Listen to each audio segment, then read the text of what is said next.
Sup, guys? KRAVE podcast here. We're going to do a quick review of a much anticipated bow from Diamond Archery. We're going to make this quick and dirty, but here we have the Medalist 38. Jake. Yep, yep, in Vixen Red. No, just kidding. This is just a red, but this is a new addition from Bowtech, who also manufactures diamond bows there at the factory in Eugene, Oregon. This is a Medalist 38. Really excited to shoot this bow. This is going to fill a niche that we really haven't seen in the archery community, and that's kind of your entry-level target archer. So a lot of guys, there's a big roadblock with pricing when it comes to target bows, but this is gonna fit that niche. We're gonna go over some specs. We're gonna shoot it, and we're gonna let you know what we think. Yep. So, As always, fair and balanced. So, honest opinion. yes, Yeah, yes, absolutely. Probably the best bow ever made right here. Yeah, yeah, for sure. So this bow, we'll just go over some quick specs here. 23 to 32 and a half inches in draw length. Available in 40, 50, 60, and 70-pound peak weight. A blistering IBO of 322. Not a speed demon by any means, but we're not really concerned with speed when we're talking target. So that's plenty fast. Just over 7-inch brace height. 38 inches axle, hence the name, Medalist 38. 4.5 pounds, and effective let-off is going to be 80% on that bow. Jake, does that feel 4.5 pounds? I was going to go 47.5. Okay. But We'll check it on the scale. We'll yeah, double check. yeah. We want to make sure the these manufacturers. manufacturers always smudge those numbers. Yeah. So. Going back to your speed comment, though, 322, if you look across the board at a lot of other competition bows, actually 322 is really no slouch. While it's not generally, when you're prioritizing all of the different elements of a competition bow, while speed isn't usually ranked way up there as far as a high concern, it's nice. I mean, that's a good number for sure. Yeah, especially for 3D shoots when you got longer distances and you keep your pin gaps a little shorter. What's amazing too is like here in 2017, almost 18, we're looking at a target bow at 38 inches. Axle to axle that is shooting over 320 feet per second. Like by those standards, 20 years ago or even 10 years ago, like that's a fast hunting bow. Yeah, so absolutely. it's pretty cool to see that the technology keeps moving forward, and now, even in the target realm, you're getting speeds where you're not sacrificing a whole lot of. Sure. And you're generally shooting lighter weight arrows too for competition. Yeah, so depending on the application, for sure. The starting speed isn't as crucial in that regard either. Yeah. You want to go over a couple, before we go shoot this, just a couple of options that this bow has, or some technology that this bow has? Yeah. So color-wise, you'll be able to get it in black, red, as you see here, white, which looks really good, and teal. It'll also be available in camouflage. This bow going out to 32.5 inches. So for your longer draw length hunters, it'll be available in camo and even finger shooters. So a couple things that I think are going to be really consumer and dealer friendly on this bow is it has the binary cam system on it, which is loved by all. Very accurate, very easy to work on. Something they did different this year is instead of a number or lettering system on the mods, they actually labeled the draw length on the mods. So rotating modules, you can hit all those draw lengths on one cam, which is awesome for the consumer and the dealer. You don't have to order extra cams or mods. It's all right there. So it's going to be pretty awesome. Other than that, you're going to want to make sure when you are changing the draw lengths that your draw stop is in also the correct position. And they also labeled the draw stop holes with the draw lengths as well. So, am I missing anything? Well, a lot of things. Probably. But, we'll take one at a time. Probably. No. It's interesting that, the cool thing is with target archery is, for a lot of different reasons, has gotten much more popular in the last decade. And a lot of that is, I think, you look at entertainment, Hollywood, the amount of TV shows and movies that are depicting people shooting a bow has really brought in like a whole new audience, which is really cool. You know, guys that had never really thought about necessarily hunting, women and kids especially, that, you know, they're seeing their superheroes on TV or on the big screen, and they're shooting a bow, has like launched this whole other demographic that is all about archery now. So the cool thing is well, I guess the roadblock in a lot of those situations is, I want to get into it. I want to become a target archer. I want to be, you know, I want to start shooting competition. But like you said, the entry level, the barrier to entry on that sort of thing, in a lot of cases, has always been well over $1,000 just for the bow. And then if you are looking at, you know, lower prices, you're starting to sacrifice all of those qualities that target archers are looking for, which is overall axle-to-axle length and speed and technology. So it looks like Diamond is, you know, taking a look at that and said, hey, you know, there's a lot of people out there that are wanting to get into target archery competition, and, you know, budget just becomes an issue. So this seems to be a great answer. Looks like, sorry, were you gonna say something, Nate? Oh, yeah. I mean, you know, apples to apples, I mean, I look at this Medalist, and you're looking at what is on the bow, and there's a lot of manufacturers out there that make excellent product, but you look at the technology on this bow, like you said, and it has all the technology of some other bows out there on the market that are going to be $1,000+, and I think Diamond has this at a $699 MSRP. So that's pretty crazy. So there's a lot of similar technologies that you see on $1,000+ bows. So we'll go over those a little bit more when we go out and shoot the bow, kind of what we're seeing and what we're feeling. You know, the cool thing about archery is, like, we enter and are well into this, like, online buying, like, craze that, you know, you can buy groceries online now and have them delivered. The awesome thing with archery, and I think is really great for small businesses, is the fact that you want to try it out. You want to get a feel for the bow before you shoot it. So we're going to do our best to kind of explain to what we're feeling, but you know, go and check it out when you get a chance, and see if you agree. But we're going to go over the draw cycle, what we're feeling, the let off, the back wall. The grip is a big thing with target archers. You know, how it feels. And to me personally, like, grips are, you'll never. I mean, if you can figure out what the perfect grip is that everybody agrees on, you're a millionaire. So it just doesn't exist. Right. Yeah. You're not going to find it. Right. Right. So you know, I think there's some attributes to a grip that make it a little bit more beneficial to accuracy and consistency. And so we'll go over that and some of the other finer points. Let's go shoot it. All right. Okay. Shoot's awesome. Man, that thing is smooth. All right, Johnny. Let's see how to change the draw length. Oh, okay. So here's what we were talking about back at the in the KRAVE cave. Rotating modules. Can you see that okay? Should. Yep. So there's 3 screws, and the draw length is indicated on the mod itself. We got this sample at 29 inches. We're going to move it to 30. We're going to shoot it a few times through the chronograph. Keep in mind, guys, this is a sample, one of the first ones, so it's only 50 pounds. But we'll tell you about the correct addition we can do to get a relative IBO. So John can shoot it, being 50 pounds. Correct.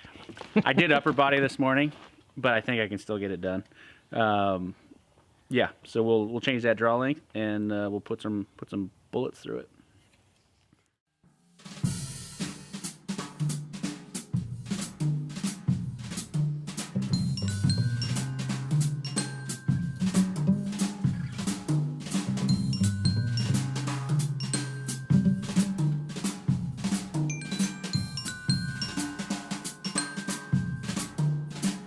So we got a grain scale here. We're going to weigh 3 different arrows and shoot 3 different arrows through the chronograph. The bow is 50 pounds.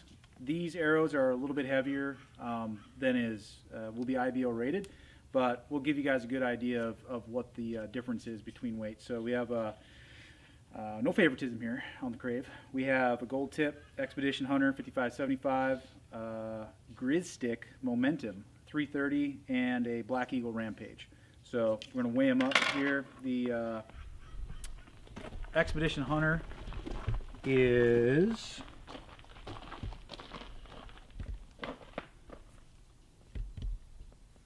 all right. So the Hunter is 356, which is going to be most likely closest to what you're going to be shooting out of a 50-pound bow. IBO rating is set at 300 grains for this bow. So the Rampage, Black Eagle Rampage is at 440, and your momentum, your Grizz is 486. So we're going to shoot all three and check out the speeds. This is the Momentum 330. This arrow weighed 486 grains. So out of a 50-pound bow, that's 186 grains heavier than an IBO arrow. General rule of thumb, for every 2 grains of arrow weight, you lose a foot of speed. So if this bow shoots close to 220, then it's on par with what the manufacturer's saying. So we'll check it out. The 50-pound bow, but I'm gonna go over the draw cycle and the valley and let off and all that good stuff. So.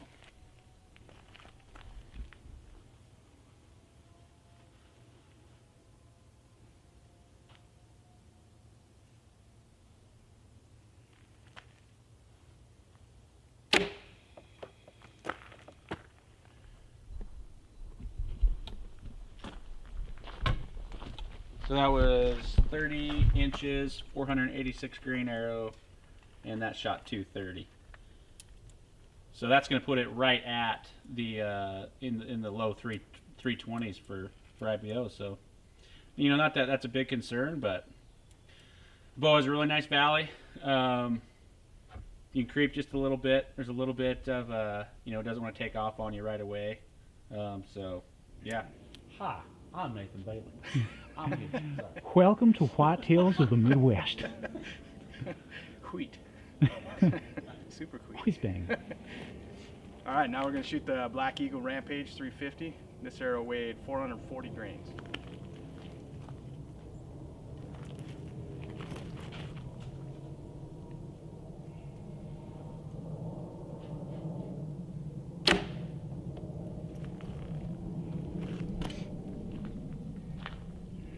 We got a chrono reading of 238 on that arrow.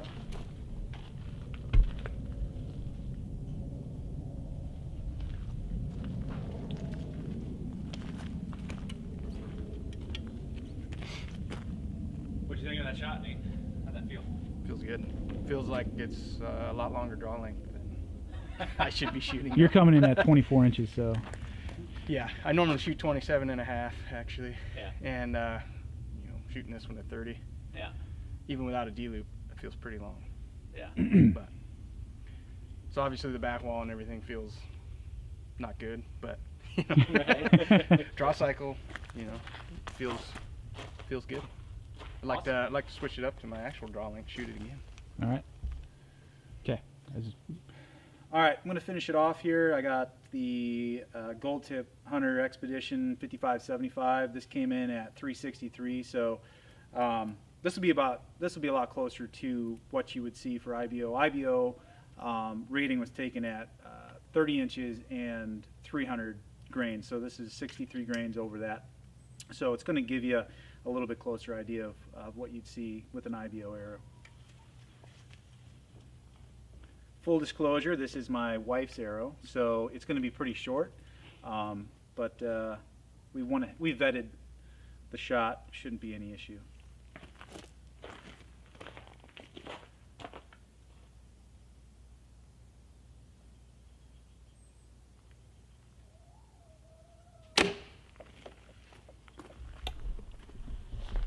.262 feet, so we gained 24 feet over the Black Eagle at 440 grains. So you can see with knocking off 63 more grains, we'd be right where we need to be. So on it, unbiased review.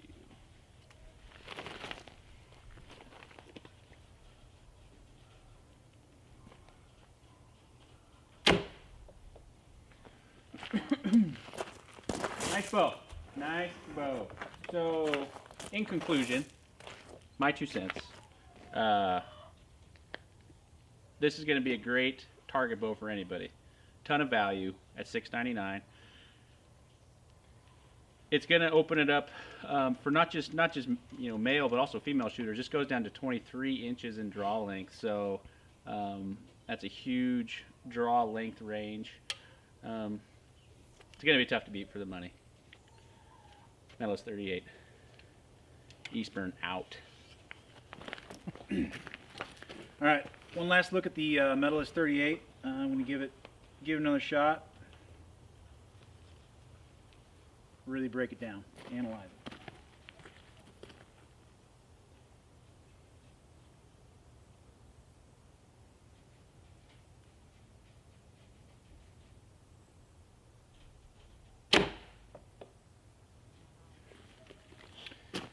Well, at 50 pounds, it feels pretty good. But you know, for a target bow, entry level, first of all, there really hasn't been an entry level target bow out there. So just the fact that this bow, you can get into this bow for $6.99 is pretty awesome. The draw cycle feels really good. Good value. The cool thing with the positive draw stop, so this particular bow, the Medalist, has a positive limb stop. So what that means is, as you draw the bow back, the draw stop comes in contact with the limb. The other type of draw stops out there, well, there's 2 other ones. You would run into a situation where the draw stop actually hits the cable, or sometimes the draw stop is built right into the module. The great thing about a limb stop, or a positive stop on the limb, is it gives you that really rock solid back wall.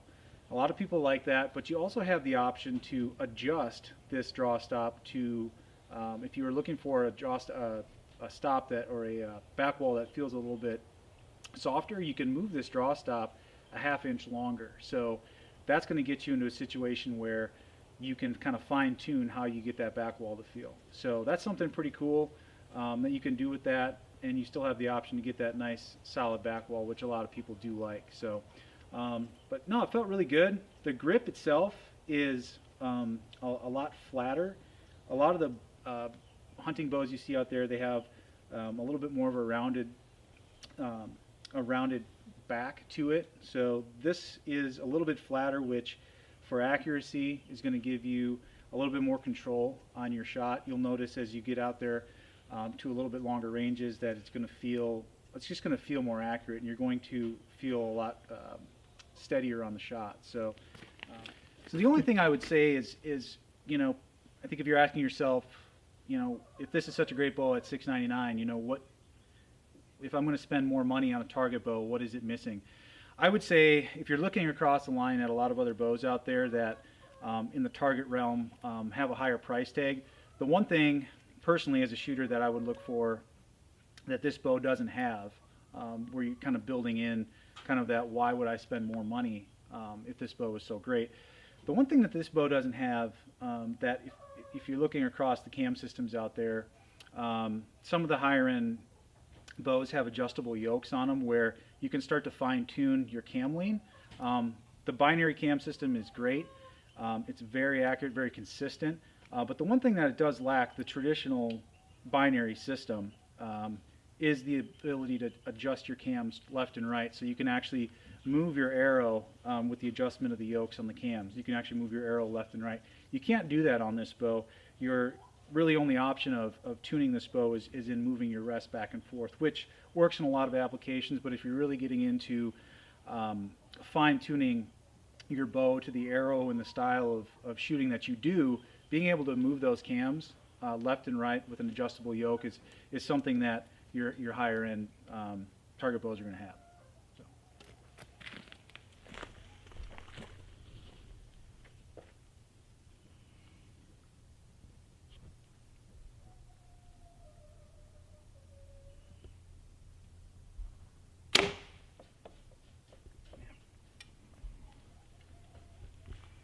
Well, the balance on this thing's pretty nice. It feels like as you're at full draw, it feels like it wants to lean back into you from the top. But as you shoot, I mean, it's super dead in the hand. I think definitely if you're going to shoot competition with this, you'd want a good, front mount stabilizer, just to help with the stabilization as you're coming in and settling into the shot.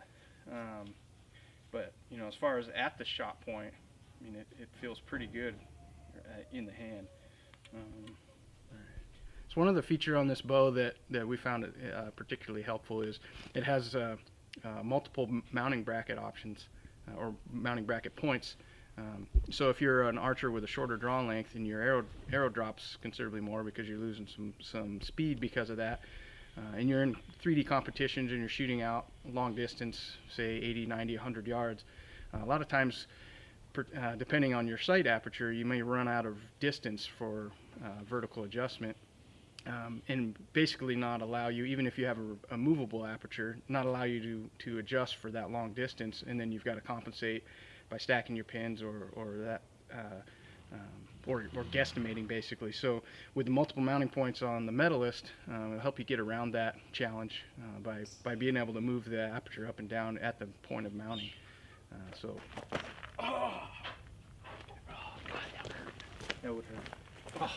All right, so in conclusion, we all shot the bow, and we just want to give you some final thoughts on it. For me, to be completely honest, I really, really enjoyed the binary cam, is the consistency of it. You always are coming back, you're getting the same draw cycle. If you get any type of string stretch or cable stretch, the system and time again has proven that it keeps everything right where you need it to be. So that, for me, especially on a target rig, that's what I want. I want consistency. I don't want to have to worry about it coming out of time. And that system has proven for the last decade that's what you're going to get. If I had to, point out something that, something I'd like to see in the future, or something I'd like a little bit more out of my target bow, would be the tunability. And I guess this would be kind of the other side of the coin with the binary system, is that you do lack the ability to yoke tune. You don't have any yokes on either one of the cams to actually move your cams left and right. So any of the tuning you're doing with the rest itself. So that'd be the only thing, for me to take away that I'd like to see on my target bow. Mm-hmm. Nader?